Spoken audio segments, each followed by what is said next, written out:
yeah, clean my lens and start over because I'm getting a lot of moisture on my equipment because it's still raining.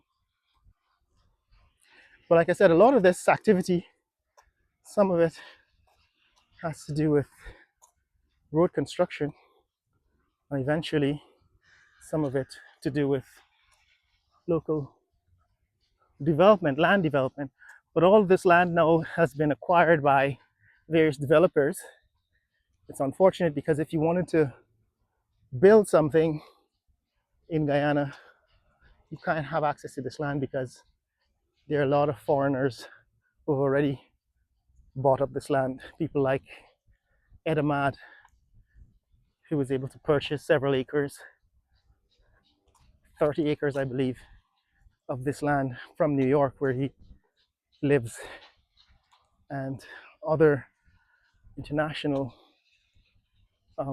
buyers have managed to acquire this land through connections, political connections, and all that stuff. But this is prime land for development, for hotels and housing developments, parks, and so on. And it's no longer available.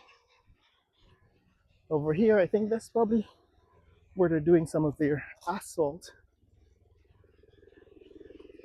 um, work, creating, generating, producing asphalt. A lot of trucks lined up here, I guess, to carry the asphalt around.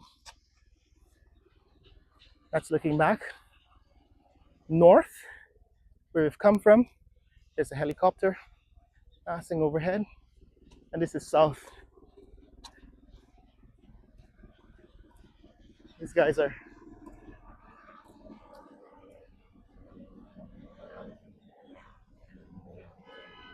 waiting for traffic. So now the helicopter passing overhead, probably heading into Ogle.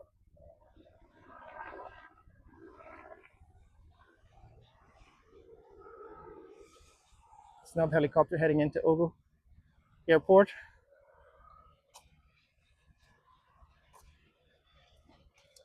But yes, guys, it's raining here on the East Coast Bypass Road, but the road surface has been completed, both the shoulder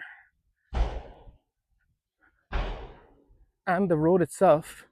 I don't know if they're gonna do some more work on the shoulder, if it's going to be covered with asphalt, because as it is right now, it's just some stone. And I guess eventually, to prevent grass from growing on it, they're gonna have to cover it with some kind of tar or asphalt. But it also has to be equally sturdy in terms of foundation as the road surface itself, because there are going to be trucks that will eventually want to pull off the side of the shoulder of the road, and those heavy vehicles will damage the shoulder if it's not equally founded, if its foundation is not as strong as the road itself. But these are some of the issues I guess road designers and the contractors are dealing with and addressing.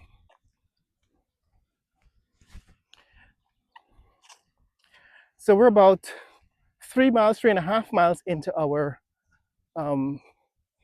trek this morning, going from the east coast to the east bank bypass road, Heroes Highway, from from uh,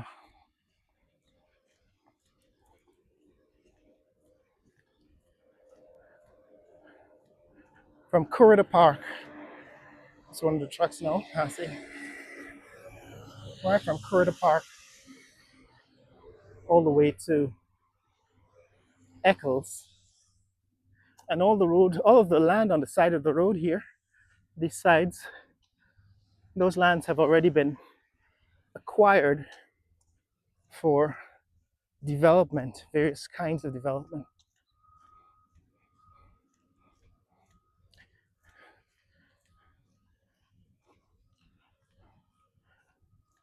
Now, this road apparently is intended to continue further south, deep into the interior of Demerara, to open up a lot of that land, which initially was all sugarcane plantation. All of this land that is vacant now was cultivated with sugarcane for decades, from the 1950s onward, probably even before, during slavery, during the 1800s and the 1700s.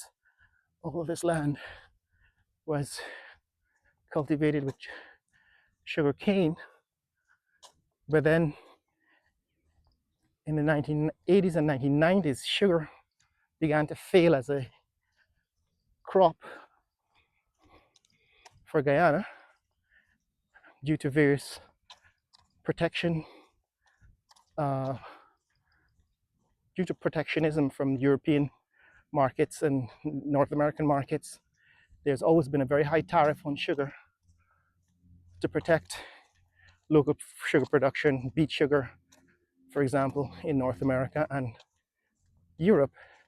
And that meant over time that Guyanese sugar could not be sold in Europe and North America.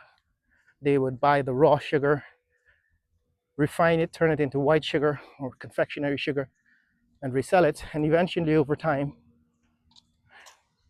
it was no longer profitable to grow sugar in Guyana, to grow cane sugar, to process sugar cane in Guyana.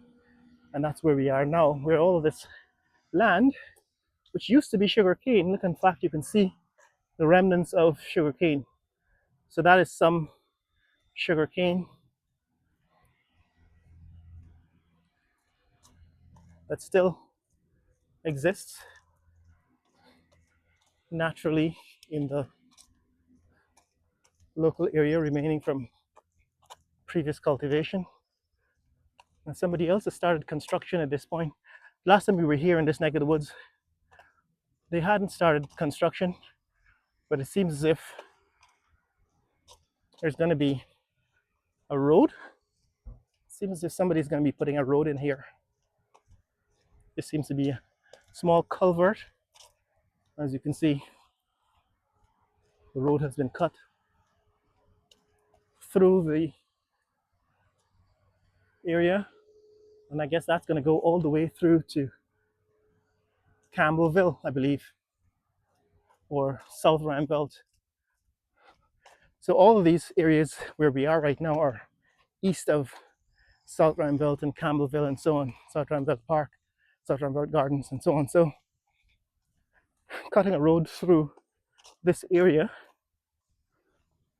would allow people to access this area from the city to get to Ogle without going out to the east coast or going out to the bypass road. Just keep driving east from South Randolph Gardens or Cummings Lodge or something like that. So that's what's happening here. I think we are pretty close to the southbound section of, to the end of the southbound section of this East Bank bypass road. Here we are, it's looking back where we've come from. So they're building that road, I guess, through this neck of the woods, which will eventually become a residential area, while this East Coast bypass road continues further south and then turns west. I think the last time we were here, that west turn intersection had not yet been completed, but we will see in a short while what stage of completion it is at. That's probably where you can see those piles of sand